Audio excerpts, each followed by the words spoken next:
കായംകുളത്ത് കൊണ്ടുപോയി ട്രെയിനിൽ കയറ്റി വിട്ടപ്പം അവള് മാറിന്ന് കരയുന്ന അവള് സാരി ഉടുത്ത ഫോട്ടോ എനിക്ക് ഇട്ട് തന്നത്. ഈ സാരി ഉടുത്ത ഫോട്ടോ ഇട്ട് തന്നപ്പോ ഞാൻ പേടിച്ചു സാറേ. അതില് പപ്പയ്ക്ക് ഞാനുണ്ട്, എന്റെ വലത് കൈയായിട്ട് കൂടെ ഉണ്ടെന്നാ പറഞ്ഞത്. എന്നിട്ട് അവളിത് ചെയ്ത് എന്റെ പൊന്നുമോളെ അവര് നശിപ്പിച്ചപ്പോ സമാധാനമായത്. പപ്പ എന്നോട് ക്ഷമിക്കണമെന്ന് പറഞ്ഞിട്ടൊരു മെസ്സേജ് ഇട്ടേക്കുന്നു. അവള് പോയിതാണ്ട് ഈ ഷർട്ട്, ഈ മുണ്ട് എല്ലാം അവള് പോയി മേടിച്ചുകൊണ്ട് വന്നു. ഞാൻ അവരെ പല പ്രാവശ്യം വിളിക്കാൻ ചെന്നു സാറേ. അവരെ ചെന്ന് കണ്ടിട്ട് എന്റെ മോളെ ഓർത്തെങ്കിലും നിങ്ങൾ വരണം, ഭാര്യ എടുത്ത് എന്ന് പറഞ്ഞു. മോളെ ഓർത്തെങ്കിലും വരണം. അവര് വരത്തില്ല. അവര് പറയാം നീ പോടാന്നൊക്കെ പറഞ്ഞ് എന്നെ വഴക്ക് പറഞ്ഞു ഓടിക്കുവായിരുന്നു. ഞാൻ 10,000 സ്റ്റേഷനിൽ ഇവരെ കാണാത്തോണ്ട് ഒരു പരാതി കൊടുത്തു, ഇവരെ കാണുന്നില്ലെന്ന് പറഞ്ഞുകൊണ്ട്. നമ്മുടെ സാറിന്റെ അടുത്ത് കൊണ്ടുവന്ന് കൊടുത്തു. ഇവരെ വിളിച്ച് അവിടെ കൊണ്ടുവന്ന് ഇവര് ചോദിച്ചപ്പോ ഇവര് പറയാ ഞാൻ മാനസിക രോഗിയാണെന്ന്. എന്റെ കുഞ്ഞുങ്ങൾക്ക് വേണ്ടി ഞാൻ ഇവരെ കാല് പിടിക്കാൻ പോയി. എന്റെ പൊന്നുമോളെ അവര് നശിപ്പിച്ചപ്പോ സമാധാനമായത്. ഞാൻ ചെന്നൈയിലായിരുന്നു സാറേ. എന്റെ പൊന്നുമോളെ എന്നെ ചെന്നൈ പറഞ്ഞു വിട്ടത്. ഞാന് ഇവിടെ നിന്നപ്പോ ഞാൻ ഇവിടുന്ന് മോള് തനിച്ചേ ഉള്ളതായിട്ട് ഇവിടുന്ന് എങ്ങും പോകുന്നില്ലെന്ന് പറഞ്ഞ് ഇവിടെ ഈ പരിസരത്തൊക്കെ ഇരിക്കും. മോള് സ്കൂളിൽ പോയിട്ട് വരപ്പോഴും എല്ലാം ഞാൻ ഇവിടെ ഇരുന്ന് വൈകുന്നേരം വരെ നോക്കിയിരിക്കും, അവളെ വരുന്നത് നോക്കി. കാരണം ഇവിടെ ആരും ഇല്ലല്ലോ. അങ്ങനെ ഒരു ദിവസമാണ് എന്നെ വിളിക്കുന്നത്, ചെന്നൈയിൽ നിന്ന് വിളിക്കുന്നത്, ജോലിയുടെ കാര്യത്തിന് വിളിക്കുന്നത്. ഞാൻ മോളോട് പറഞ്ഞ് മോളെ ചെന്നൈയിൽ നിന്ന് വിളിച്ചിട്ടുണ്ട്, നമ്മുടെ ശബരിമലയുടെ വാർത്ത കണ്ടിട്ട് ചെന്നൈയിൽ നിന്ന് വിളിച്ചിട്ടുണ്ട്, അന്നേരം പോണോ?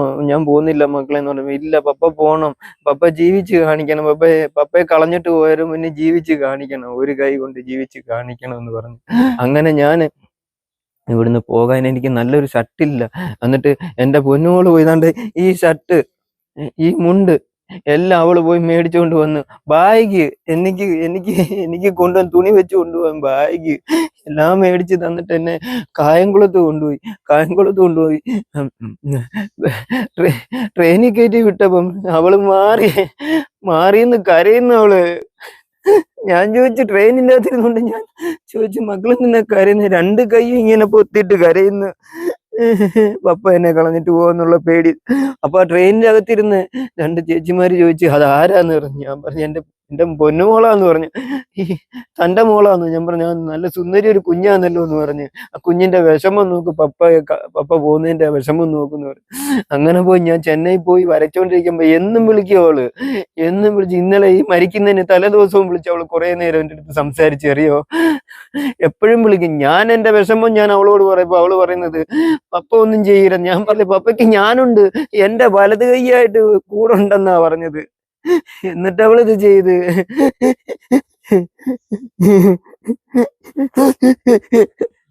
ഉണ്ടാകുന്നത് അവള് കുഞ്ഞിന്റെ മുന്നിൽ വെച്ചിട്ട് വഴക്കുണ്ടാകും, എന്നോട് വഴക്കുണ്ടാക്കും. സംസാരം ഉണ്ടാക്കുമ്പോഴെല്ലാം അവരാണ് കൂടുതലായിട്ട് സംസാരിക്കുന്നത്. ഇത് മോള് കാണും. അത് ആ ഡയറിക്കകത്ത് തന്നെ എഴുതി വെച്ചിട്ടുണ്ടല്ലോ, മോള് എന്നെ ഇഷ്ടമാണെന്നുള്ളത് എഴുതി വെച്ചിട്ടുണ്ടല്ലോ. ഞാൻ എപ്പോഴും മാറി നിൽക്കും. എന്താണെന്നറിയോ, കുടുംബം നല്ലതാവട്ടെ, നാളെ നല്ലതാവും, അല്ലെങ്കിൽ ഇന്നത്തെ കാര്യം പോയി, മറ്റേത് 2 ദിവസം കഴിഞ്ഞ് നല്ലതാവും എന്ന് വിചാരിച്ചു. പക്ഷെ ഒന്നും ആയില്ല, കുടുംബം തകർന്നു പോയി.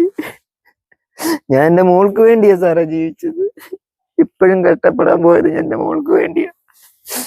അറിയോ, ഈ ഒരു കൈ ഇല്ലാത്ത എല്ലാവർക്കും അറിയാം. എന്നെ കണ്ടിട്ടുണ്ട്, എന്റെ വാർത്ത എല്ലാം വന്നത്, പടം വരയ്ക്കുന്നതെല്ലാം. അവള് ഫോണിൽ വിളിച്ചിട്ട് ചക്കരമ്മ മെനഞ്ഞാന്ന് ലോൺ അടയ്ക്കാനുണ്ടായിരുന്നു. നമ്മുടെ ഈ SBI ബാങ്കിൽ കാർഷിക ലോൺ ഉണ്ടായിരുന്നു. അതിന് ഞാൻ പൈസ അയച്ചു കൊടുത്തത് അവള് അതേപോലെ തന്നെ പൈസ എടുത്തു കൊണ്ടുവന്ന് പഞ്ചായത്തിൽ പോയി അവള് അതിന്റെ അടച്ച രസീതും എന്നിട്ട് ബാങ്കിൽ പോയി പൈസ എടുത്ത് ലോണും അടച്ചിട്ട് എന്നെ വിളിച്ച്. ലോൺ അടച്ചിട്ട് ഇറങ്ങിയപ്പോൾ 2:30 എങ്ങണ്ടായി. ആ സമയം മുതൽ എന്നോട് സംസാരിക്കുമായിരുന്നു, പപ്പ ഞാൻ ലോൺ അടച്ച്, ഇനി നമുക്ക് ലോണൊന്നും വേണ്ട, അത് കുടിശ്ശിക ചേർത്തങ്ങ് അടച്ച്, ഇതെല്ലാം പറഞ്ഞിട്ട് എന്നെ സന്തോഷിപ്പിച്ച്. അന്നേരം ഞാൻ മോളോട് പറഞ്ഞത്, മോളൊരു കാര്യം ചെയ്യ്, വീട്ടിലോട്ട് പോകുമ്പോൾ എന്തെങ്കിലും മോൾക്ക് പലഹാരമോ ഇറച്ചിയോ എന്തെങ്കിലുമൊക്കെ വാങ്ങിച്ചു പോയി കൊണ്ടുപോയി കഴിച്ച് സന്തോഷത്തോടെ ഇരിക്കുന്നു പറഞ്ഞു. അപ്പൊ ചക്കര ഉമ്മ, ഞാൻ അതുപോലെ ചെയ്യാം പപ്പ, ചക്കര ഉമ്മ എന്ന് പറഞ്ഞ് പോയോളെ. എന്നിട്ട് അവൾ അന്നേരം അവിടെ വെച്ച് പറഞ്ഞു, ഞാൻ റോഡിൽ നിൽക്കുന്നതുകൊണ്ട് എനിക്ക് അധികം സംസാരിക്കാൻ പറ്റില്ല, വീട്ടിൽ ചെന്നിട്ട് വിളിക്കാന്ന് പറഞ്ഞു. വീട്ടിൽ വന്നിട്ട് എന്നിട്ട് രാത്രി അവള് വിളിച്ചില്ല. രാവിലെ അവൾ എനിക്ക് മെസ്സേജ് ഇട്ടേക്കുന്നു അതിൻ്റെ അകത്തുനിന്ന്, പപ്പ എന്നോട് ക്ഷമിക്കണോന്ന് പറഞ്ഞുകൊണ്ട്.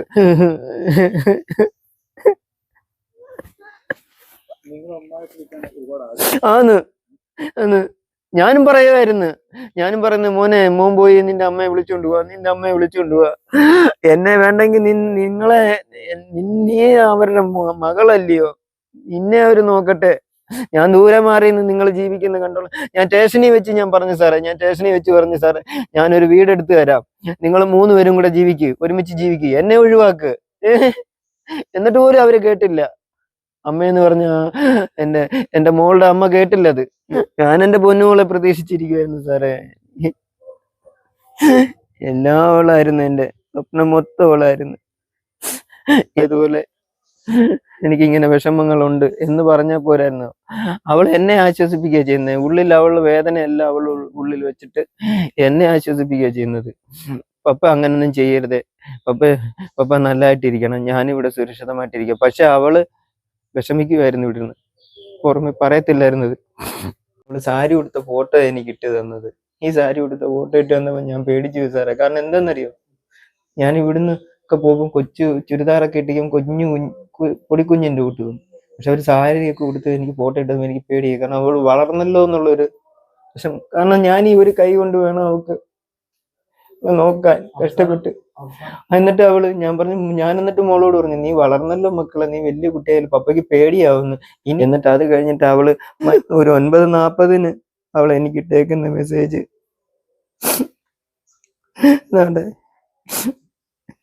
പപ്പ എന്നോട് ക്ഷമിക്കണമെന്ന് പറഞ്ഞിട്ടൊരു മെസ്സേജ് ഇട്ടേക്കുന്നു. ഈ മെസ്സേജ് കണ്ടു കഴിഞ്ഞാന്നോ അതിന് മുൻപ് ഞാൻ വിളിച്ചു സാറേ. അന്നേരം ഇവിടെ മൊബൈൽ സ്വിച്ച് ഓഫ് ആയിരുന്നു.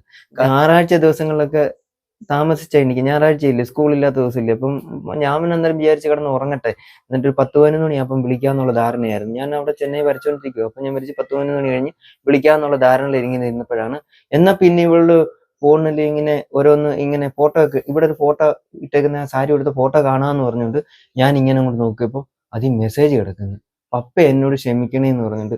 അപ്പൊ ഞാൻ അന്നേരം ചിന്തിച്ചത്, എന്തോ പപ്പ എന്നോട് ക്ഷമിക്കണേന്ന്. ഞാൻ അത് അവിടെ നിന്ന് ചിന്തിച്ചു, എന്തോ ഈ പറയുന്നു, ഞാൻ ഇതൊന്നും ആണെന്ന് ഉദ്ദേശിച്ചില്ല സാറേ. പക്ഷെ അത് കഴിഞ്ഞ് ഒരു 10-20 മിനിറ്റ് കഴിഞ്ഞാണ്ടാന്ന് തോന്നുന്നു, അരമണിക്കൂർ സമയം ആയെന്ന് തോന്നുന്നു, ഇവിടുന്നുള്ള ഒരാള്, ഇവിടെ ഉള്ള അടുത്തുള്ള ഒരാണ് എന്നെ ഫോൺ ചെയ്ത് പറയുന്നു,